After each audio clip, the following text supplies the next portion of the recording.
Welcome back to the Beardsley Doctrine as we continue on with Part 4 of the American Death March. We had to stop last time midway through Phase 4, which covers from 1990 to the present, because Phase 4 has so much incompetence that we couldn't fit all the failure into one session. Oddly, a lot of people still don't know about how bad a shape we're in due to this irresponsible leadership. Even though all the signs are right there in front of us, they haven't seen it coming. I assume they've failed to notice since the media presents our decline as progress and success. And then they couple that deception with endless distractions to keep you focused on supposedly enemies abroad. This deception is so clever that you may fail to recognize that the biggest enemies to your future are within our country. They're not abroad. In that last session, I asked the question, why aren't you in the game? Because the reason we're on this death march in the first place is that too many of us aren't in the game. If you remember this picture, you should have noticed there's nobody on the court. But if we're going to stop this death march, that has to change. We have to get off the bench and get in the game because our family and our country need us. But if you're retired or soon to retire, or you're just planning on riding the bench the rest of the way, think again. Because unless you missed Article 4, if we do linger on a bit longer, the Social Security Trust Fund goes bankrupt soon. And if we march on to Phase 5 before that time, you won't have to worry about retirement or Social Security anymore. So getting in the game now is important to every American. Now, we left off last with how much wealth and power that our government and friends have accumulated so far in Phase 4. We were just about to visit corporate America to see how they were doing. So let's pick it up there. Even though many businesses are just redistributing foreign-made goods, it looks like they're doing great also. One reason they're doing so great is that unlike me and you, they continue to pay an ever-shrinking share of the taxes to the government. Look at the amount of corporate income taxes that have been paid throughout our history. It keeps getting lower. And now in Phase 4, business taxes, shown in red, go down again and reach new record lows since its implementation. And business taxes are down to just 10%. Now, if you remember the history of the personal and corporate income tax, American workers and businesses both paid nothing in Phase 1. But at the beginning of Phase 2 in 1913, when these taxes became law, they paid an equal amount.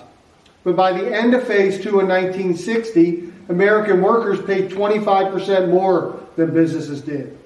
In Phase 3, American workers kept paying more, but businesses kept paying less. So by the end of this phase, American workers paid 57% more taxes than corporations. But the fleecing wasn't done yet. Not yet, no. Because in Phase 4, it's gotten even worse. Businesses pay even less now while American workers pay more. Now American workers pay 66% more taxes than business. Business taxes, shown in yellow, only contribute 10%, while businesses make billions. While regular Americans, shown in blue, they pay 76% while going bankrupt. Just to emphasize how little our government thinks of the American worker who pays his taxes, I want to show more clearly the increasing premium that regular Americans pay in taxes over what corporations pay. This premium was 0 in Phase 1, 25% by the end of Phase 2, 57% by the end of Phase 3, and now 66% in Phase 4. This is what betrayal looks like. When you add in tariffs without the fees in purple, it looks like this. So if you look at the purple line, our government, by intentional policy, has lowered the taxes on foreign goods, even though they undermine our own manufacturing, and has rewarded American businesses that sell us out, who move our jobs overseas, by allowing them to import these goods back to our country with low taxes. They also have lowered the amount of corporate taxes, as shown with the yellow line. And who makes up the difference in the taxes the corporations don't pay anymore? The American worker, as shown by the increasing blue line. Are you kidding me? This is the best that we can do? I don't think so. When our government started to sell off our jobs to the highest foreign bidder in Phase 3, the value of imports began to surge. Imports rose by $600 billion, or 2,700% in Phase 3, and went up to over $600 billion. This is, of course, the beginning of the process of destroying our manufacturing jobs. It created zero job growth for the last 24 years of Phase 3 and started our huge record trade deficit that we talked about last time. But imports skyrocketed even further in Phase 4 after 1990. Now they increased fivefold by over $2 trillion. And almost $3 trillion of foreign goods flow into our country each year that we should be making ourselves, which of course explains how we lost 6 million manufacturing jobs in Phase 4. All these imports should at least create a windfall of tariff taxes for America and at least reduce the American taxpayer's burden, but it didn't. Instead, tariff taxes paid as a percentage of total taxes, shown by the purple line, it keeps going down, even though the value of imports, the yellow line, it keeps going up. Tariff taxes are now barely over 1% of the total tax revenue, a new record low, even though we have record high imports. And remember, tariffs on imported goods used to provide 80% of the total taxes for the first 100 years of our country's existence. Less import taxes is the exact opposite of what should have happened. As a result, businesses are now flush with even more cash than before, as shown in the red box, due to the lower taxes, but also cheap imported labor by selling cheap imported goods and using corporate welfare to shift the burden of benefits to the cash-strapped taxpayer. Now, how about illegal and legal immigrants and refugees? How are they doing in Phase 4? At this point, surely our reckless immigration policies that helped to create over $30 trillion of debt, allowed Americans to suffer from unnecessary crime, permitted unwanted drugs to cross our border that are killing over 100,000 Americans a year, immigration that's provided illegal workers to displace our own workers, and it's stagnated real wages for years in our country. All of this should have made it clear to anyone that actually cares about our future that this reckless betrayal of America has to stop. So let's take a look if it did. Nope. It looks like there's even more legal and illegal immigration and even more refugees pouring into our country. It's hard to remember back, but just 60 years ago, immigration, highlighted in red, used to look like this before the Immigration Act in 1963. But now, millions cross every year either by breaking our laws, which our government doesn't enforce, or by our reckless refugee and legal immigration policies. Now, the media and the government want you to think that this betrayal is some kind of right-wing conspiracy, but it isn't. Here's the chart showing ever-increasing amounts of migrants in our country, and who knows how many over the last few years. I've tried to estimate in blue using the immigration numbers available. We've added over 45 million migrants into our country just since 1960. Of course, another new record of the wrong kind. But some people will try to fool you and tell you, we've always had this level of immigration. We're a country of immigrants, they're saying. And at this amount of immigration, it's normal, it's consistent with our population. But they're lying to you. So to prove it, I took a look at the migrants in our country as a percentage of our population. If they're right, this percentage should be staying the same or going down. But if I'm right, this percentage will be going up. So let's take a look. In 1960, migrants used to make up about 5% of our citizens, and they were declining at the beginning of Phase 3. But after the Immigration Act of 1963, this decline reversed course and started a huge unheard increase for the rest of Phase 3. And now as Phase 4 continues, it's continued to rise dramatically.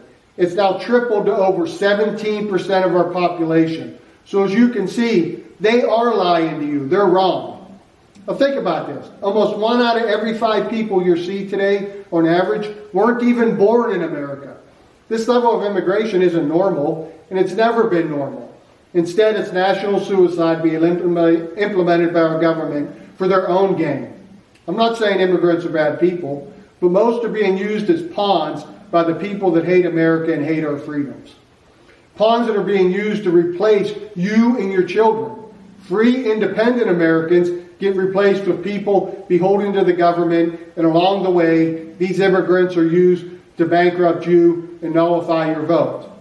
So it should be obvious what these policies would do to the number of Americans in need and the amount of money required to be spent just to keep them barely surviving enough to vote for more failure. And it is obvious. As we continue to flood our country with low-skilled immigrants in Phase 4, many that can't support themselves, it takes ever-increasing amounts of welfare spending to keep them alive, as noted by the increase in dollar signs in the red circle. And don't forget, with our jobs sold off, increasing numbers of regular Americans also can no longer provide for themselves either. And they had to move from being free and independent Americans to being wards of the state that required taxpayer-funded welfare to survive. One thing to note, though, welfare spending only comes from the taxpayer in debt. It never comes from the government or their friends' wealth. See how this vicious cycle works, shown here with the red circles? Take from working Americans, the government keeps some, transfers some to the wards of the state, who will be beholden to them for survival by having to vote for continued failed policies just so they can eat. So with endless migrants and former hardworking Americans no longer able to support themselves, all converging on the welfare rolls, over half the country is now a ward of the state. Remember how for most of our history, only a small percentage of Americans needed help. Now millions can't exist unless the few remaining taxpayers fund their existence or more debt is taken on to do it. Now how many Americans, millions of Americans, must rely on taxpayer-funded handout from the government to survive in our wards of the state? And how many more Americans paid for their own benefits but are still wards of the state since they're beholden to the government to receive their own money back so they can survive? Do you want to take a guess? Let's do a quick analysis using our own government's data.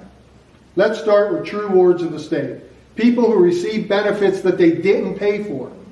There are about 331 million people in America, as shown here in blue. Now on the right, I'm going to begin to show the number of people who are wards of the state, people who receive benefits paid by other people. Here's the number of Americans receiving free health care through Medicaid so they can survive. There are 91 million people who receive Medicaid. This is 27% of the population. Here's the number of people receiving assistance from the USDA's Food Nutrition Services in orange. There are 82 million people who need the taxpayer to fund their food supply or they may starve. So shown in the red box, we're already up to 52% of the population of the wards of the state. But we just started. But don't forget about the people who are receiving housing assistance from HUD so they can have a roof over their head for themselves and their family. There are 5 million families who receive this assistance. So I took an average family size of 4 and estimated 20 million Americans receive the HUD assistance for housing. We're now up to 193 million Americans who rely on the federal government to live. And this comprises 58% of the total U.S. population. But we aren't done. Don't forget about Supplemental Security Income Disability recipients shown in gold. This is more commonly called SSI. These are disability payments to people who never worked long enough, about 5 years, to earn Social Security benefits, but are disabled and receive cash payments from the taxpayer. There are 8 million people who get this disability payment.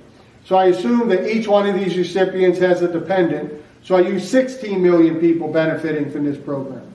So now we're up to 209 million Americans in need now, 63% of the population. Are you shocked yet? Don't be, because there's more. You forgot about cash payments that the welfare system doles out. These total about $184 billion a year. For an average, I use $12,000 per person or family in assistance per year. This amounts to about 15 million people receiving cash payments. And I didn't include any dependents in this number. So now we've accounted for 224 million people, 68% of the population. These are people that are wards to the federal government. Their survival is solely dependent upon the government taking money off of other taxpayers, or printing it from thin air, or taking on more debt. They aren't free. They get extorted every campaign cycle to vote for more failure for our country or lose their benefits, and they can't do anything about it. But this is only the list of people that are true wards of the state. There are 2 more groups that comprise millions more who are also beholden to the federal government for survival.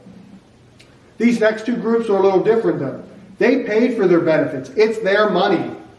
They paid it to the government through the Social Security and Medicare tax. And now the government is supposed to give it back to them. But nonetheless, they're beholden to the government just so they can get their own money and their own benefits back. The first of these two groups are Social Security disability recipients, or SSDI as it's commonly called. These people paid into the Social Security system long enough to earn benefits, but they've been deemed disabled and receive benefits to assist them with their disability. Unlike the prior groups who receive benefits based on need from other people's money, SSDI recipients are receiving benefits from their own money that they contributed to fund the system. Now, regardless, the government has their money now, and they're beholden to them to get it back. So as a result, they, like true wards of the state, they're not free anymore, and their survival is dependent upon the government giving them back their own money. There are 9 million people on SSDI benefits, and I used a single dependent for each recipient. So I added 18 million Americans who are beholden to the government now for survival. We're up to 242 million, or a whopping 73% of the country, who are either wards of the state or beholden to the government for survival. And there's one more giant group, our elderly on Social Security and Medicare. Like our SSDI recipients, people on Social Security, they paid for these benefits. It's their money, but they're dependent upon the government to get it back. And with this age group being least capable to provide for themselves or do anything about it, they are commonly manipulated and threatened to vote certain ways or face not getting their own money back. There are about 57 million people receiving their own money back through Social Security benefits. When you add these 57 million Americans to the list, there are now 299 million Americans who depend on the government for their basic needs. So about 300 million people, over 90% of the population, aren't free, but wards of the state are beholden to the government to survive. Take a good look. 300 million of 331 million people in our country are wards of the state or dependent upon the state. Now, in reality, the number isn't quite that high because there's a lot of overlap among these programs. You might be getting food stamps and cash payments. You might be getting Medicaid and housing assistance. So you get double counted here. I don't have a good way of knowing how many. What we also don't know is how many people are undercounted here and are part of the countless other government giveaways that are used to buy votes. I already listed the main ones here. And don't forget that millions of people, they get some type of state welfare money. Remember that the states take over $300 billion of the taxes that you pay them, and they use this money to fund state welfare programs in addition to the roughly $1 trillion that the federal government pays. The bottom line, there are likely at least 150 million people in our country who are wards of the state, and 70 million more people beholden to the government to get their own money back. And this makes about 220 million people, or 67% of the country that's reliant on the government to survive. And very possibly, this number is much higher than that. Now here's the important point. In phase 4, there are now more people in America that don't pay taxes and get free benefits than there are people paying taxes. As a result, politicians just simply have to bribe non-tax paying voters by giving them more free things in exchange for their vote. And the ever-shrinking taxpayers not only don't have enough votes to stop these giveaways, but they also go bankrupt paying for it. Now, with the knowledge of our dire position, some Americans, they may want to concede the fight and say it's over. We should just give up, but not so quick. Yes, due to this failed leadership, we're in a tough spot. But it should be obvious whether you're on the receiving end of the free stuff or part of the dwindling Americans that are paying for it, that this path of failure is a desperate one, and it isn't sustainable. And therein lies the opportunity. Gaining recognition by both groups that this death march ends up in the same place for all of us unless we can stop the march. But just in case you're still unclear how unsustainable this is, how much of your money do we have to spend in phase 4 to take care of the wards of the state? People who are getting benefits that they didn't pay for so they can survive? Ever increasing amounts is shown here. And now over $1 trillion a year, with 2022 just an estimate as to who really knows how much is being spent. These are 2016 inflation-adjusted dollars too. Welfare was almost non-existent prior to 1960, but now it's over $1 trillion. When Phase 4 started in 1990, welfare spending was already $400 billion and more money than any outright communist country in the world. But in just 30 years of Phase 4, it's almost tripled and is now over $1 trillion. And if we adjust it to today's dollars, welfare spending might be as high as $1.5 trillion. This is, of course, another worst record. To emphasize how these failed policies are all connected, I added the percent migrants in our country in yellow to show how well welfare spending correlates to our reckless immigration policy that's bankrupting us. And of course, how if you lose millions of manufacturing jobs in purple, how this loss of jobs correlates to the number of Americans that need welfare that causes ever more spending in blue. We've talked about how millions of Americans in need become a giant voting bloc that the government, through deception for some and outright extortion for others, uses them to cancel out the votes of independent Americans who want to end this death march. But with more Americans that are wards of the state that are free and independent, the prognosis doesn't look very good for stopping the march or for the future of America unless we can help both of these groups recognize that the death march ends in the same place for everyone. But this won't be easy because the government and the media, they managed to convince many on welfare that their poor position in life, that it isn't due to the real cause, the failed policies being implemented by our government, but somehow it's due to working Americans who were paying for the benefits that those on welfare receive. That doesn't make any sense that they'd be upset with the people paying for it, but that hasn't stopped this propaganda from fooling many on welfare. But as successful as this immigration and welfare scheme has been at bankrupting working Americans during Phase 3 and Phase 4, the government still doesn't appear to be satisfied that they're destroying the lives of independent Americans quick enough. And they've hatched yet 2 more devious schemes to ensure that your future is lost even quicker. These 2 new schemes are universal income and slavery reparations. Now, I'm not going to get into the details today on these 2 new weapons, but I promise you, if they get used, they'll move you much closer to the end of Phase 4 than you are today. But with or without them, Phase 4 can't go on forever.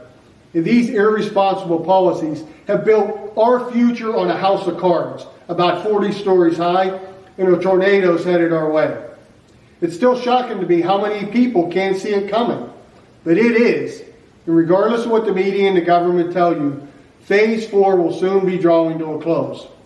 But I'm still curious. Is it possible that we could be elected incompetent leaders that could sustain this level of failure for over 100 years straight? Or is it something more sinister, such as treason? I guess it doesn't matter which one it is. What matters is that we change it. We reverse course on the countless failed policies that are destroying our future, and we stop the march before it's too late.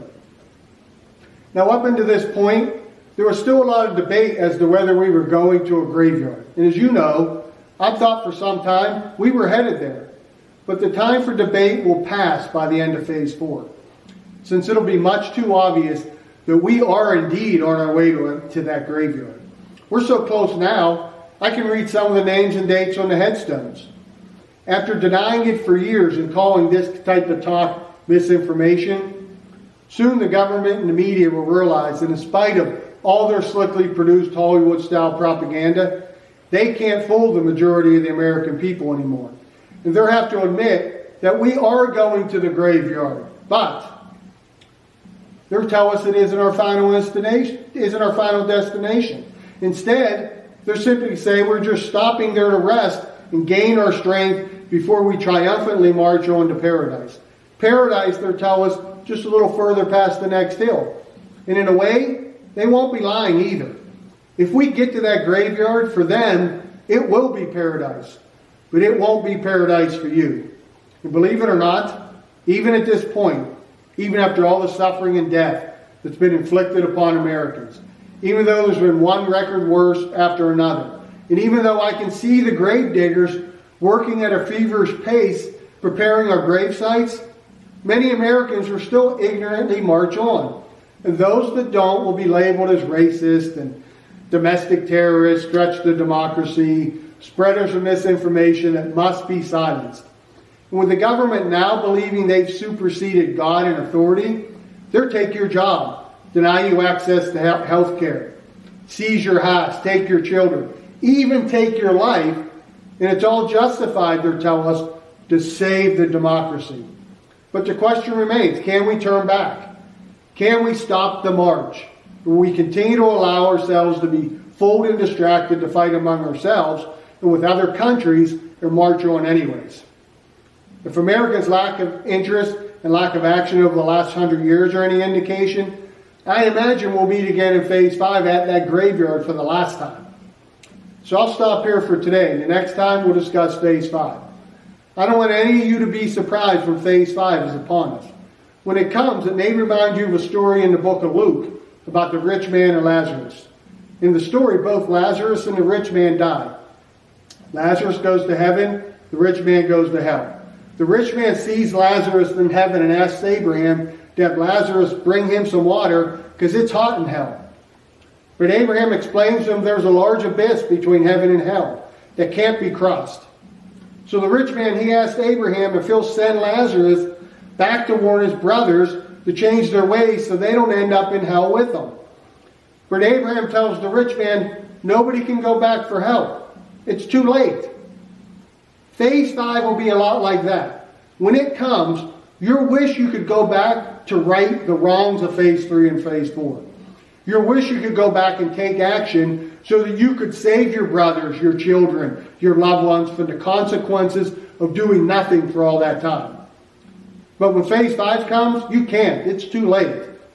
But while we hang on here in Phase 4, it isn't too late to change the outcome of our story. We don't have much time, but we don't have to march on to that graveyard. There's a better way. And that better way is the implementation of the 20 articles of the Beardsley Doctrine. That will change the outcome of our story. That will stop the march. Now, John Greenleaf Whittier wrote, of all the sad words of tongue or pen, the saddest are these: it might have been. Is that what they'll say about our future and our children's future? It might have been. That depends upon your answer to this question.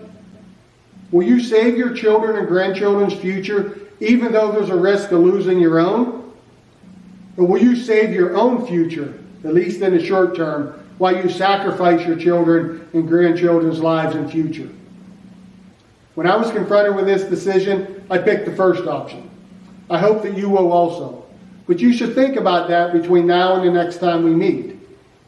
But if you're indecisive and stay on the sidelines too long, and Phase 5 comes before you decide, by default, you're going to forever be remembered as having picked the second option. But whatever decision you make after this long march together, let's see how it ends if we keep marching on. In spite of all the dire consequences that millions of Americans have endured up to this point, it doesn't seem possible that it could get much worse in Phase 5. Can it? Let's find out next time.